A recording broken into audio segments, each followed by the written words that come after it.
Well, guess who's back after an 8-month hiatus? I've made some changes, I plan to make some more, but in the meantime, I'll break down some movies.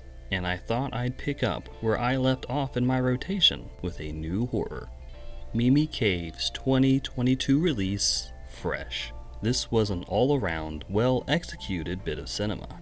The camera angles were quirky and fun at times, harrowing and claustrophobic at others.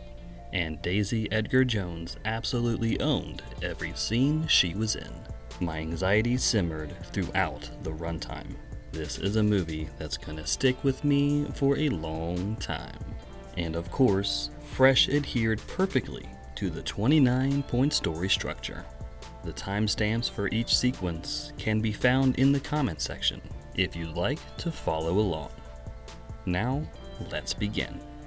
We start, as always, with a focus on our protagonist, specifically their personality, their inner conflict, and their situation. Noah's unsatisfying love life and her attempts to solve it, her emotional support bestie Molly, and the awkwardness of dating and finding an emotional connection. Next, we examine where, why, and how our protagonists exist in their world, with a focus on why they don't quite fit in. The fragile male ego that lurks unseen until it erupts, and the ever-present specter of sexual assault. Molly provides the strong female archetype which Noah falls short of, while her dating app pushes her further into romantic despair. Then a brief event happens, one that's never happened before. It's destined to lead all the characters away from their status quo. Steve calls out and catches Noah's attention, which leads us to examine the effect of that something new to the status quo, specifically what's different now and also what remains the same. Steve tries spitting some game in the vegetable section and awkwardly toes the line between charming and desperate, while Molly provides Noah with a frame of mind to adopt. We move along to the discovery that things are less than ideal, or else we explore how badly things are. Both scenarios are common. Her first date with Steve contradicts her well-worn expectations, and she loses herself in the magic of the connection. Next, our characters dedicate their effort to a specified goal, and this is always smaller in scope than what the third act will demand. Noah decides to be brutally honest, despite the fear of a fragile male ego, and she pushes back against her skepticism about romance and connections. Then we run through a brief checklist of the main story elements that we can expect during this journey. Steve's idiosyncratic appetite, Noah stepping out of her comfort zone, and Molly's wisdom and friendship. Which brings us to the brief event that launches our characters into the wild jungle of the second act. It's also called the oh shit moment. Noah gets into Steve's car, destination unknown, with Molly's words of warning fresh on her mind. Oh shit. We follow our characters as they learn the new rules and expectations of their journey. These are always distinct to the narrative at play. Noah encounters her first taste of isolation as cell service dries up, and the long drive cuts her off from every option except acquiescence. Next, our characters showcase their ability to grow and progress, and this is typically an external or physical beat rather than internal or emotional. In true horror movie fashion, the narrative progress is given to the antagonist, which further stacks the deck against our protagonist, which is precisely what happens when Steve gets Noah to drink her drink, and the drugs quickly take effect. Then our characters face legitimate and understandable reasons to deviate from their stated convictions, agendas, or desires.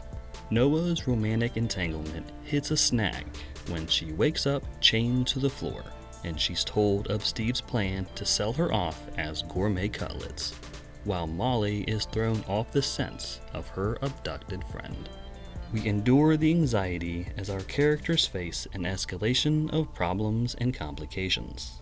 Noah discovers that she's not the only captive, and escape isn't likely.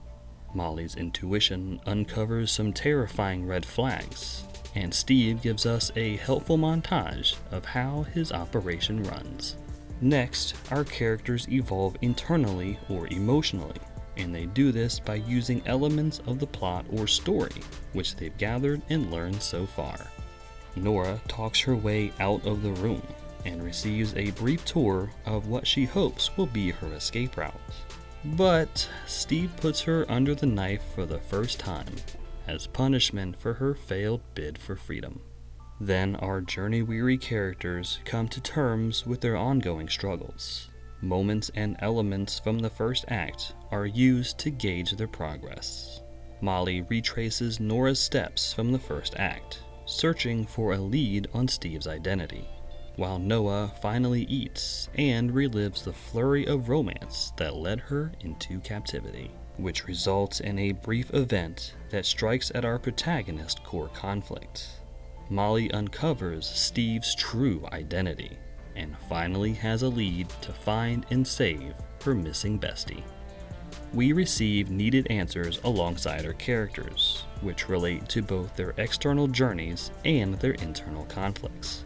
Molly wavers on the cusp of action, unable to desert Noah yet unsure how to get to her. Noah rallies to Penny's side and keeps her from giving up, from turning into Melissa.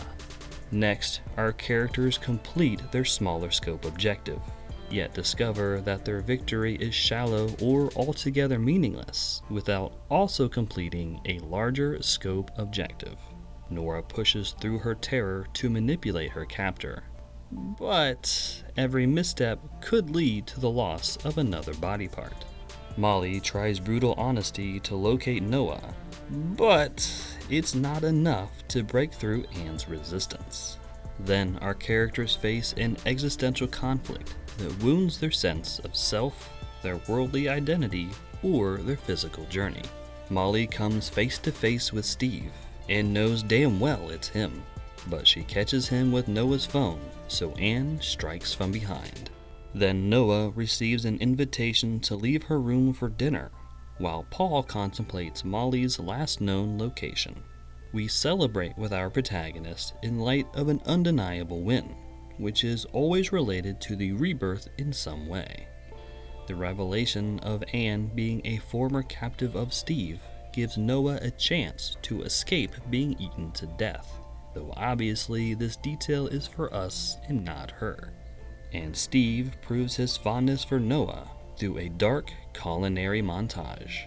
Next, our characters suffer a grand loss. This is always connected to their newfound inability to quit their journey.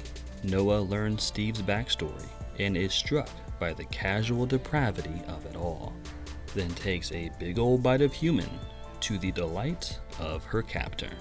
Then we experience a thematic freefall as the main story elements are ramped up and thrown into upheaval. Noah continues her seduction over top the haunting sound design of active cannibalism, and plays docile even while getting locked back up. Then Molly's fate is revealed, and things are about to get worse, which forces us into a brief event that robs our protagonist of seemingly any hope of success. Penny is in far worse shape than no one knows, which hints that she might have to leave her only friend behind when she finally makes her escape. We watch our characters realize that they cannot return to their first act selves, and they turn to face the larger scope objective. Steve invites her to another human dinner and ramps up his expectations of her appearance, and she dials up the submissive act, knowing her life, or maybe just her limbs, hang in the balance. Then Steve shows off his wall of trophies, and Noah puts a face to Melissa, Penny, and even Sammy. And among the trophies is Molly's phone. Next, our characters use the major swings of the story and their personal journeys, often revealing sneaky misdirections, to move towards the climax. Noah returns to the fun banter that won her over in the first place, and even lets her own true torment bubble to the surface in a few moments of honesty. then dances those last few steps straight back into his heart. Then the final confrontation of our protagonist and characters against the antagonistic force plays out. Noah chomps down on Steve's fleshy bit and compromises him, then dashes to Molly and Penny's rescue. They all melee in the kitchen, and Steve chases them outside for a second melee, which culminates in a brief moment where our protagonist finally, and oftentimes metaphorically, overcomes their place in the Act 1 status quo. Noah holds her captor's life in her hands and ends his monstrous legacy with a squeeze of a trigger. We experience the direct aftermath of the climax. This can give our characters a moment to reflect on the situation, or else wind down the action with a coda. Another hallmark of horror movies is not to linger too long after the climax, and that's certainly true here. Noah, Molly, and Penny stumble to a nearby barn, only for Noah to retrace her steps, while Anne finds Steve's body and assesses how it will affect operations. Next, we touch base with additional characters, typically to contrast them against the new status quo. Noah stumbles into Anne's vengeful embrace, but Molly swings through and puts an end to the whole damn operation. Then we conclude with a tight focus on our protagonist, specifically to contrast them against how we met them at the opening. Noah sits with her emotional support bestie, as strong a woman as Molly. And there you have it. Mimi Cave's Fresh follows the 29-point story structure every step of the way, and even holds true to adjustments that define the horror genre. This experience has ruined meatloaf for me, and it'll be a while before I go near a cheeseburger. So the next video is gonna lighten things up a bit, with the classic tale of an angry yet precocious young man who will go to any lengths within the PGA's code of conduct to save his grandmother's home. Join me next time for Happy Gilmore. As always, thank you so much for your time. Please like and subscribe if you enjoy this content, and consider commenting on and sharing this video to help the channel find its audience. Take care of yourselves out there, and I'll talk to you next time.